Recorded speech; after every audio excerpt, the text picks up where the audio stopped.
Please subscribe my channel.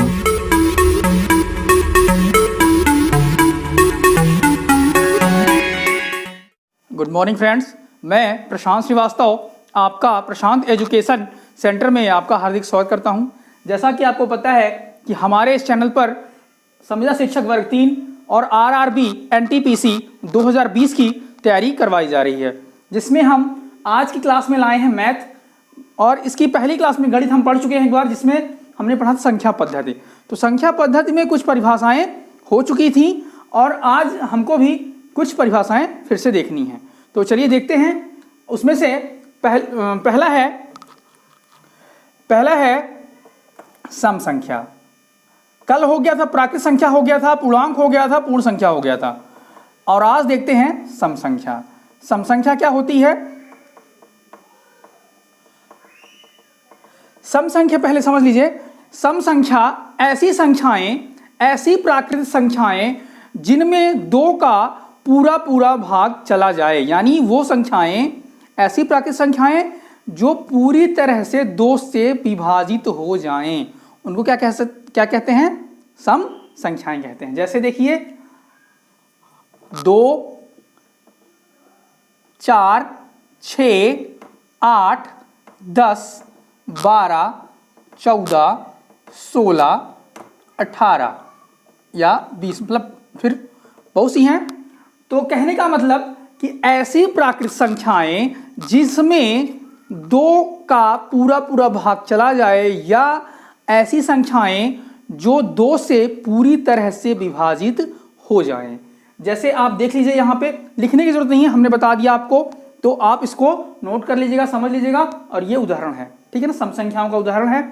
अब आप देखिए कैसे 2 का भाग जाता है। जैसे मान लीजिए 4 है, तो 4/2, तो 2 एकम 2 और 2 दूनी 4, तो क्या आ गया? 2, यानी 2 बार भाग जा रहा है, ठीक है। तो ये 4 जो है वो 2 से पूरी तरह से विभाजित हो गया। 6 को देख लीजिए, 6/2, तो 2 एकम 2 तिहाई, कट गया ना, विभाजित हो गया। सारी संख्याएं ऐसे ही कट रही हैं 2 से। 8 हो गया, तो 2 एकम 2 चौको 8, 10 हो गया, 2 एकम 2 पंचे 10, ठीक है ना। 12, 2 छक्का 12, 2 सत्ते 14, 2 अट्ठे 16, मतलब 2 का पूरा पूरा भाग जा रहा है, तो वो ऐसी संख्याएं क्या कहलाएंगी? सम संख्याएं कहलाएंगी। अब हम देखते हैं विषम संख्या। अगली डेट डालते हैं विषम संख्या। विषम संख्या का क्या होती है? विषम संख्या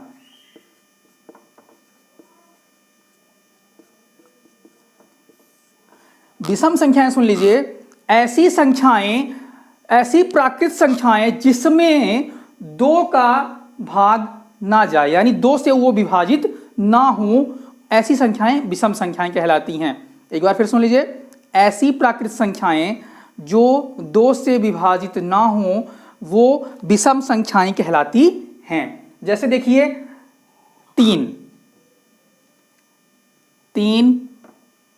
1, 3, 5, 7, 9, 11, 13, ठीक है, ऐसी बहुत सी हैं।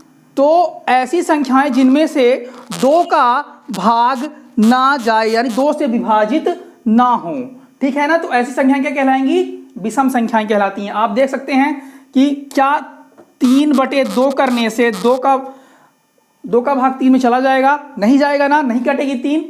5 भी देख लीजिए, 5/2 करने से हम करेंगे तो दशमलव में आएगा। क्या आएगा? दशमलव में आएगा, ठीक है।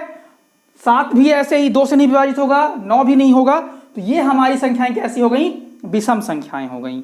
सम संख्या ऐसी संख्या जिसमें 2 का पूरा पूरा भाग चला जाए, 2 से विभाजित हो जाए। और विषम संख्या जिसमें ऐसी संख्याएं जो 2 से विभाजित ना हो, ठीक है ना। अब देखते हैं, ये समझ में आ गया होगा आप लोगों के। चलिए अब देखते हैं काल्पनिक संख्याएं। सम संख्या विषम संख्या हो गया, अब काल्पनिक संख्याएं लिख लीजिए। तो काल्पनिक संख्याएं होती हैं यदि, हेडिंग डाल लीजिए, काल्पनिक संख्याएं,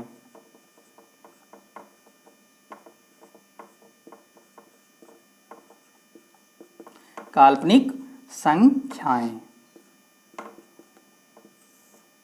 ठीक है, ऐसी संख्याएं जिनका वर्ग करने पर, ऐसी संख्याएं जिनका वर्ग करने पर उसका जो वर्गफल है वो ऋणात्मक आता हो, यानी वो राशि ऋणात्मक राशि आती हो, वो क्या कहलाता है? काल्पनिक संख्याएं कहलाता है। एक बार फिर सुन लीजिए, ऐसी संख्याएं जिसका वर्ग करने पर वर्गफल ऋणात्मक राशि आती हो वो काल्पनिक संख्याएं कहलाती हैं। जैसे देख लीजिए, फिर से इसको नोट कर लीजिए, ऐसी संख्याएं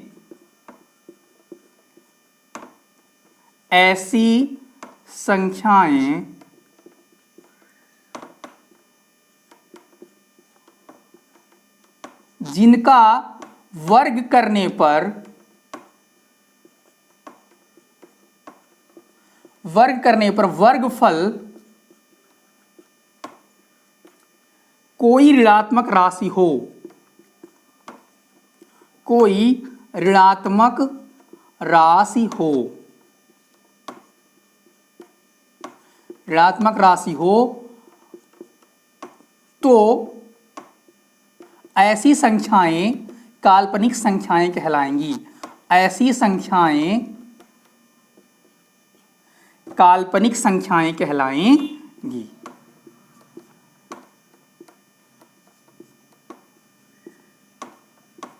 लिख लीजिए आप लोग, काल्पनिक संख्याएं कहलाएंगी।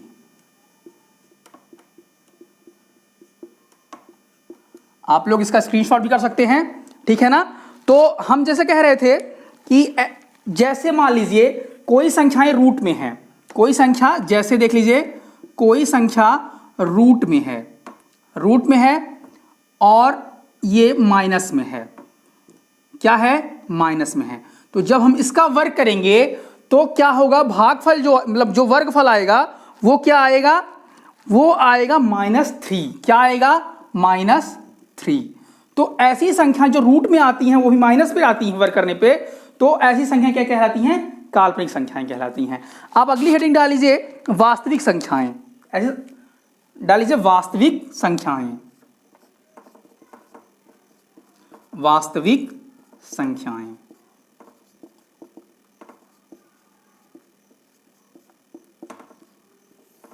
सुन लीजिए, वास्तविक संख्याएं वैसी संख्याएं होती हैं जिनका वर्ग करने पर वर्गफल कोई धनात्मक राशि हो। यानी हम किसी संख्या का जब वर्ग करें तो जो वर्गफल प्राप्त हो वो धनात्मक के रूप में हो, यानी धनात्मक राशि के रूप में प्राप्त हो। ऐसी संख्याएं क्या कहलाएंगी? वास्तविक संख्याएं कहलाती हैं। ठीक है ना, इसको हमने लिख दिया है। वैसे ही सेम आपको इसका उल्टा करना है, लिख लेना है। जैसे एक बार फिर सुन लीजिए, ऐसी संख्याएं जिनका वर्ग करने पर वर्गफल धनात्मक संख्या हो तो उसे हम वास्तविक संख्या कहते हैं। जैसे आप उदाहरण देख लीजिए, जैसे है -3, तो -3 का जब हम स्क्वायर करेंगे, -3 का जब हम स्क्वायर करेंगे तो आएगा 9। क्या आएगा? 9। क्यों आएगा? देख लीजिए, जैसे ऋण 3 यानी ऋण 3 गुणे ऋण 3, तो ऋण का जब गुणा होता है तो ये आपस में कैंसिल होते हैं, नहीं धन हो जाता है। तो 3 त्रिकाएं कितना हो गया? 9 हो गया। वैसे ही अगर देख लीजिए ऋण 5 स्क्वायर तो क्या हो जाएगा? 25। यानी वर्ग का मतलब क्या होता है? उसी संख्या में 2 बार गुणा, ठीक है ना। तो ऋण 5 गुणे ऋण 5 तो बराबर क्या हो जाएगा? 25 हो जाएगा। ऋण कैंसिल हो जाएगा तो ये हो जाएगा 25। ठीक है, तो ये हमारी वास्तविक संख्याएं हो गई। ये हमारी क्या हो गई? वास्तविक संख्याएं हो गई। अब हम देखेंगे, जैसे एक देख लीजिए रूट में, अगर मान लीजिए रूट में है √3 है, अगर इसका हम गुणा करेंगे तो √3 गुणे √3, ठीक है, तो ये निकल के आएगा 3। क्या आएगा? 3 आएगा निकल के। तो ये क्या है? प्लस में है यानी धनात्मक है। तो ये जो √3 हुआ ये हमारी वास्तविक संख्या हुई। ठीक है ना, ये हमारी वास्तविक संख्या हुई। चलिए अगला देखते हैं भाज्य संख्याएं, सॉरी परिमेय संख्याएं देख लेते हैं पहले, फिर भाज्य संख्याएं देखते हैं।